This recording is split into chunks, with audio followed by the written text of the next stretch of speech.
ang Zoro ko. Si Zoro, ito yung pusa ko na sumasagot kapag kinakausap. Hi Zoro! Hi Zoro! Sagot, kumain ka na? Busog ba, busog? Ano mong bait nito ha? Puspin ito. Si Zoro ang pangalan nito. Ito yung talking cat to. Kasi kapag kinakausap pa, sumasagot yan. Yun. Diroin mo. Zoro? Hi Zoro! Kumain ka na? Busog? Busog? Sagot. Sige. Busog? Busog? Wait. Ang bait-bait nito. Ayan. Antok to siya. Yung pinakabunso, si Night, yung pinaka-baby, yung pinakamakulit sa kanila. Baby pa to. Walang 1 year old. Pero alam mo, malaki rin yan. Oh. Mapait ito, tsaka malambing. Kapag kinakausap mo, abay, tinatawag mo ito. Ano pa yung sumasagot? Night. Sagot niyan, yun. Ganyan yan kapag sumagot. Tapos yung isa doon, yun, black din ha. Biruin mo, 3 yan sila ha. 1, 2, 3. Yung Zoro, si Night, yung bunso, si Nix. Ayan, si Nix yung pinaka medyo may edad na sa kanila. Medyo may katandaan na ito. Pero alam mo, mabait din to eh. Yun nga lang, minsan ay tinutupak, minsan mahawakan, minsan hindi. Yan, pero ang bait nito, no? Bait, no? So, ay, ayun, nakalit tuloy. May topak na naman siya, tinutupak na eh. Kaya wag na muna natin pagalit-galitin yan kasi nga, no? Ay, sige, aalis na ako ha.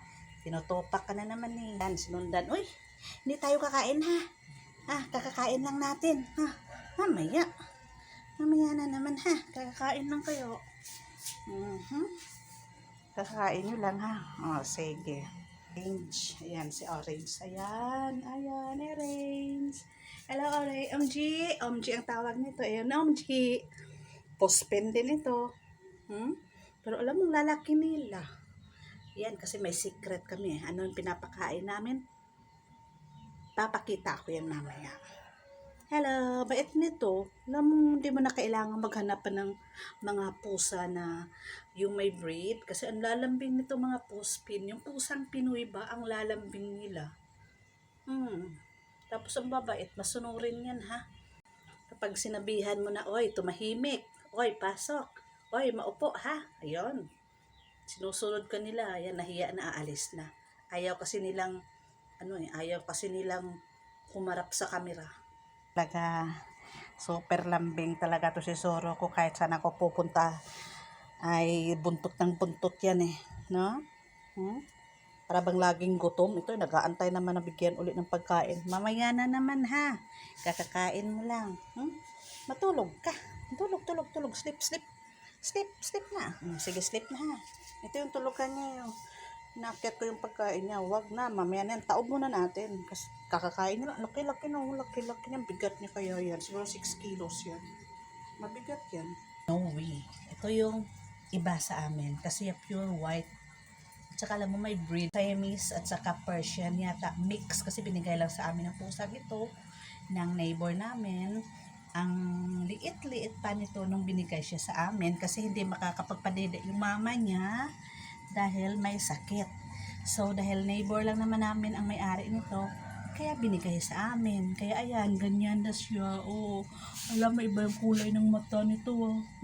Yun nga lang, ang kulit nito. Iba yung kulay. Sa kabila ay parang dilaw. Tapos sa pila ay laman, blue. Blue yan, blue mata niyan. Gwapo to eh. Kasi, gwapo nito, no? Bait din ito, alam mo. Yun nga lang, makulit, maingay. Maingay sa gabi. Yan, tingnan mo, nakatihaya sila dahil pusog.